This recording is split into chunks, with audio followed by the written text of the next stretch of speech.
karena biasanya dia ada di samping kanan saya. Dan ini selamat datang orang.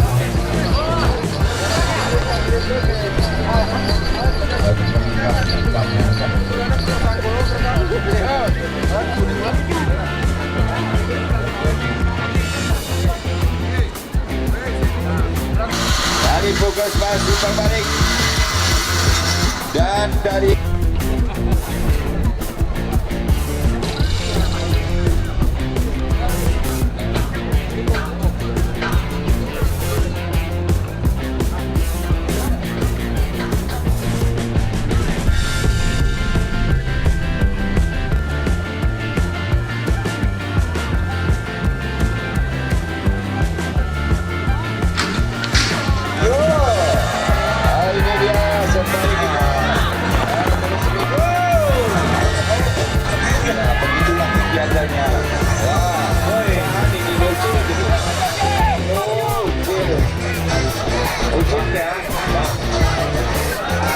larinya sangat semangat, Pak.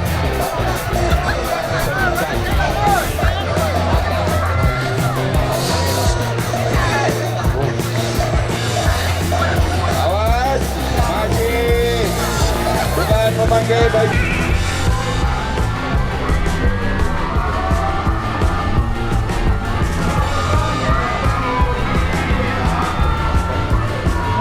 Musir, Raja Wali Kayu, Mujagir, Jangan diganggu atas nama Bapak Ketua DPR, Bapak Ketua Rayadi, Bapak Ketua Rayadi di mana? Bapak Ketua DPR, apa kabar? Di mana? Oh ini, sedikit lagi, Bismillahirrahmanirrahim. Masuk, Bapak Ketua Rayadi akan memberikan hadiah untuk Anda. Bapak Ketua, tanah jatuh tadi. Ronde keempat ini kita isoma, istirahat, sholat, makan, dan tidur. Isomati pun berada. Apa kabar? Selamat turun. Yaitu kegiatan pacuan kuda. Saya pikir ini kegiatan pacuan kuda ini terdiri dari 3 kabupaten bersaudara. Tapi arahan dari Pak Bupati untuk tahun depan mungkin 4 bersaudara. Jadi alhamdulillah tahun ini 3 bersaudara. Kemudian persiapannya cukup luar biasa tahun ini.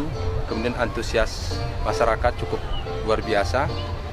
Nah, di tengah-tengah hari ulang tahun ini kan ada event yang luar biasa, yaitu pilkada. Jadi pilkada ini kan berhubungan dengan ulang tahun. Seharusnya pilkada ini kan tidak boleh ada keramaian-keramaian. Tapi karena partisipasi masyarakat, kemudian dengan komitmen kita bersama, baik di pihak keamanan, masyarakat, dan lain sebagainya, sehingga ini bisa kita selenggarakan dengan komitmen bahwa tidak boleh mengadakan politik kampanye atau memakai atribut atau menyebutkan salah satu kandidat untuk komentator. Jadi alhamdulillah ini sudah 3 hari ini, saya pikir ya, kegiatan ini sudah berjalan dengan baik. Yang kemudian nanti ada rangkaian satu lagi hari Jumat, yaitu senam massal. Senam massal ini mungkin tadi pagi ada 2.000 mahasiswa KKN. Ini kita akan arahkan untuk mengikuti senam massal. Di samping juga siswa, terus pegawai dan guru dan seluruh kepala puskesmas, Kapolres dan batalion hadir. Lebih kurang sekitar 3.000-an hadir untuk senam massal. Ini juga rangkaian dalam ulang tahun Kabupaten Muara Enim.